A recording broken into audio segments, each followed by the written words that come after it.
l'immédiat.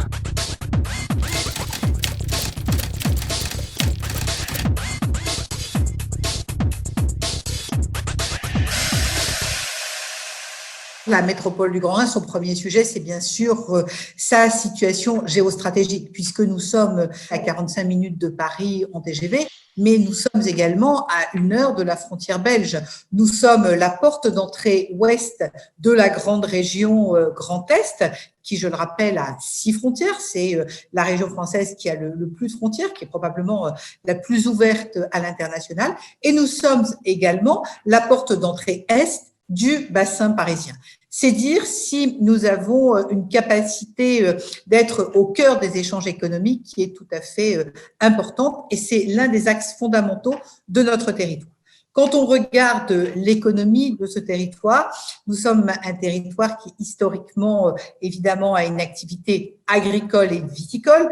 Nous sommes le territoire du roi des vins, le Champagne, mais nous sommes également le grenier à blé de l'Europe avec nos plaines céréalières, avec tout ce qui concerne des cultures comme la betterave, donc une région dans laquelle on est particulièrement engagé en matière de recherche sur tout ce que l'on peut mettre sous le vocable de la bioéconomie. Et au-delà de ça, en matière culturelle, nous avons des scènes nationales tout à fait remarquables, nous avons des musées de grande qualité, donc on a une vie culturelle à Reims extrêmement riche et dense. À côté de cela, nous sommes également un territoire qui, depuis plusieurs années, a accueilli des activités tertiaires importantes.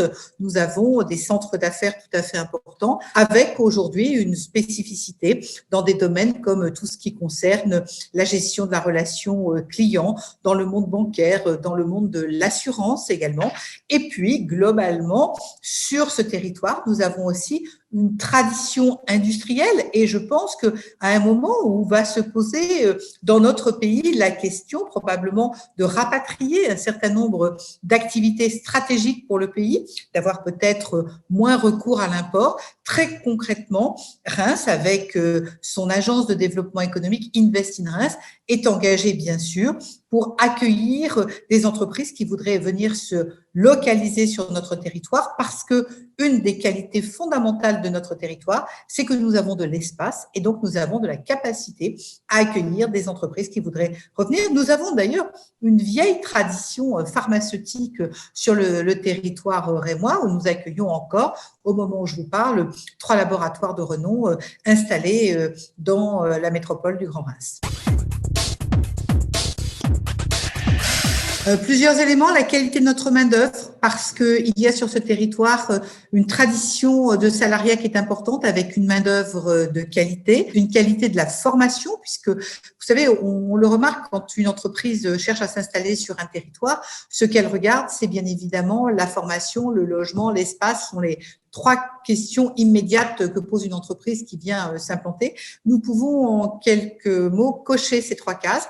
L'espace, je l'ai dit. La formation, l'Université de Reims-Champagne-Ardenne, 32 000 étudiants, mais également des écoles de renom. Je pense à Neoma, je pense à Sciences Po. Nous avons une chaire de centrale Supélec. Nous avons AgroParisTech également. Tout ça est ici sur notre territoire. Et le 3e élément, c'est la capacité à se loger. C'est probablement l'une des grandes difficultés de la région parisienne. Et je suis convaincue que le post-crise sera là-dessus un élément déterminant.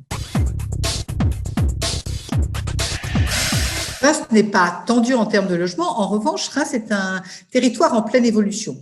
Parce que pour des raisons historiques, vous savez que le territoire de l'Est de la France a été un territoire qui a subi bien évidemment les conséquences des conflits mondiaux du siècle dernier. Et nous avons historiquement une présence des bailleurs sociaux très importante à Reims. Et pendant longtemps, un certain nombre d'acteurs du logement se sont peu intéressés à Reims, considérant que finalement, Reims, c'était avant tout le territoire du logement social. Et depuis 2014, particulièrement avec le maire de Reims, Arnaud Robinet, nous nous sommes engagés dans une stratégie de logement qui a pour objectif précisément de revoir ce portefeuille logement sur la ville de Reims, de limiter un peu le logement social pour ouvrir d'autres formes de logement. Et je pense que cette stratégie politique menée sur 2014-2020 est une stratégie que nous devons non seulement poursuivre, mais amplifier, parce que nous voyons bien que le post-crise va conduire beaucoup de nos concitoyens à réfléchir